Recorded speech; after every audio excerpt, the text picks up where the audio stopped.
Hey everyone, and welcome to This Explainer. Today, we're diving into something really mind-bending. We're exploring a deeply transformative, honestly kind of cinematic vision for the future of how we learn, how we live, and ultimately, how we interact with each other. It's a fascinating concept called the arts to be human, and it's a comprehensive framework put together by Charbel Haddad. We're talking about a massive paradigm shift here. A plan to systematically replace our current, deeply ingrained systems of competitive greed with genuine collaborative prosperity. It's all about using a universal learning framework to absolutely maximize human potential, which is especially crucial right now as we step into this wild new age of artificial general intelligence. To instantly immerse ourselves in what this actually feels like, I want you to picture this. The author actually fed this exact prompt into an AI while conceptualizing the framework.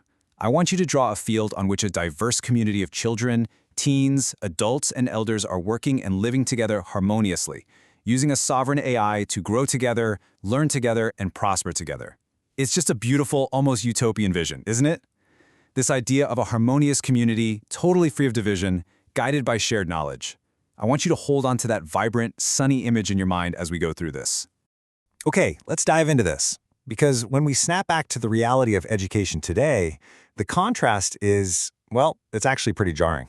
We really have to ask ourselves, what if our schools didn't look like literal factories, but instead felt like human kindergartens? The author actually notes this specific moment of driving by a high school in Ottawa, Canada, and realizing the building looked exactly like an industrial factory. You know the type, complete with those cookie-cutter container extensions dumped on a dirt field. Just plain white walls, mind-numbing desk layouts designed for absolutely nothing but maximizing the head count in a room. And it really makes you wonder just how skewed it is that society celebrates sending our kids into these mundane, gray environments during their most energetic developmental years. When you place the status quo right next to the alternative, it's pretty wild. On one hand, we have these factory-line schools that just breed conformity and this really deep-seated fear of making mistakes. And, when learners are terrified of trying something new, they just become passive observers. They're basically being groomed for rote, repetitive jobs that AI is already mastering anyway. Plus, it plants the seeds of competitive greed super early on. But then, look at the alternative. Neuroscientists actually know that our diffused mode, or System 1 thinking, produces our best, most creative ideas when we're relaxed. So why not literally learn out in a park? We're talking about uninhibited exploration, learning how to actually generate food for a lifetime, and building genuine self-reliance through collaborative prosperity.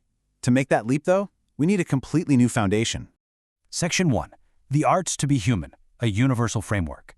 So this new foundational structure is entirely designed to shift our focus away from arbitrary, bubble-filling standardized tests and redirect it toward actual human potential. It breaks down into 15 core arts, spread across 3 essential pillars. First up, the inward arts of being, moving, eating, feeling, noticing, and expressing. This is all about interconnectedness, building that personal strength. Then we have the outward arts of becoming, living, listening, giving, receiving, and collaborating. That's where we develop our social identity and empathy for others. And finally, the environmental arts of connecting, understanding, respecting, building, growing, and consuming. This covers incredibly practical things like bioconstruction and regenerative agriculture. When you put them all together, these 15 arts act as a universal guide to building personal resilience, a healthy social identity, and total harmony with our environment. Section 2. Collaborative Assessments. Building from Bare Land. Now, what's really interesting about this is how we actually measure progress. If we aren't using standardized tests for these 15 arts, what do? The answer here is community assessments. Instead of sitting silently at a desk, imagine this 3-step journey. Step 1.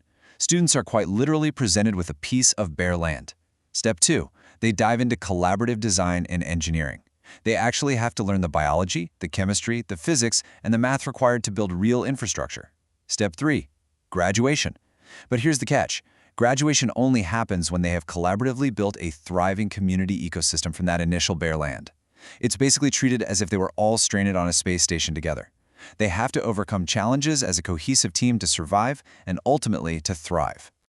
The psychological impact of doing things this way is honestly profound, because having no individual assessments equates to forced collaboration. The author makes a brilliant point here. If there are no democratic societies that function without collaboration, why on earth do our traditional schools focus so heavily on intense individualism? By completely stripping away individual competition, we're neutralizing the root causes of global conflict, things like jealousy, envy, and greed, at their absolute inception. It completely shifts the focus. You're no longer trying to beat your neighbor. You're working to ensure collective prosperity for everyone. Section 3. Resolving conflict through empathy. Of course, human conflict is gonna happen, right? So how does a pacifist, heavily collaborative framework handle inevitable destructive behaviors? Well, it tackles them with deliberate, deeply compassionate attention instead of traditional punitive measures. Behaviors like bullying are absolutely inexcusable, and they require immediate care. But instead of just punishing the outward symptom, the response is to deeply investigate the root cause. Like, what is this individual actually missing in their life? To pull this off, the system completely replaces that impossible ratio of 1 teacher to 40 students with multiple, more knowledgeable others, or MKOs. These MKOs step in to provide loving support and scaffolding. On top of that, the framework relies on regular reflective journaling. This helps learners process their emotions through their rational prefrontal cortex instead of just lashing out from the limbic system or the lizard brain. It's entirely about transforming fear and hate into constructive, solution-focused motivation. And this deeply empathetic approach is really anchored by a fresh spin on a very classic concept, the golden rule. But in this framework, it's defined specifically as mindful, pragmatic utilitarianism extended to all living things. Notice that phrase, all living things. It's a type of pacifist empathy that extends way beyond just human-to-human relationships, reaching right down into our physical environment. It means we treat the soil, the water, the animals, and our peers exactly the way we wish to be treated ourselves. Section 4. Sovereign AI as a global mentor. So, you might be thinking, how is this highly personalized, resource-intensive framework remotely scalable to every human on Earth? Enter artificial general intelligence. AI acts as the ultimate equalizer here, the technological catalyst that makes this possible.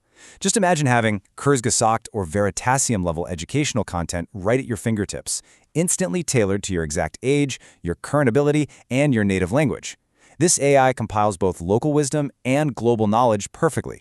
It completely eliminates the need for testing by formatively assessing a learner's vocabulary or even just scanning a physical artifact they've created in the real world with absolutely zero human bias.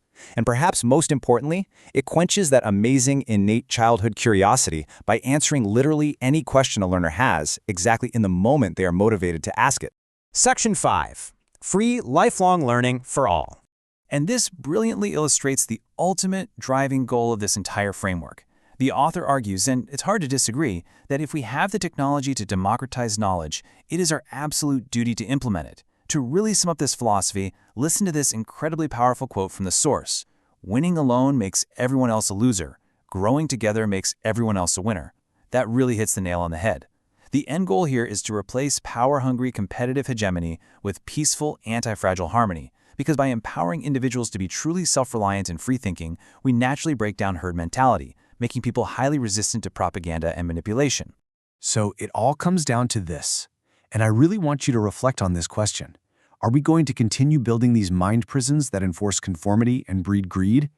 Or will we finally step up and use our collective knowledge to make incredible, quality learning freely accessible to everyone, everywhere? We literally possess the tools right now. We have the vision.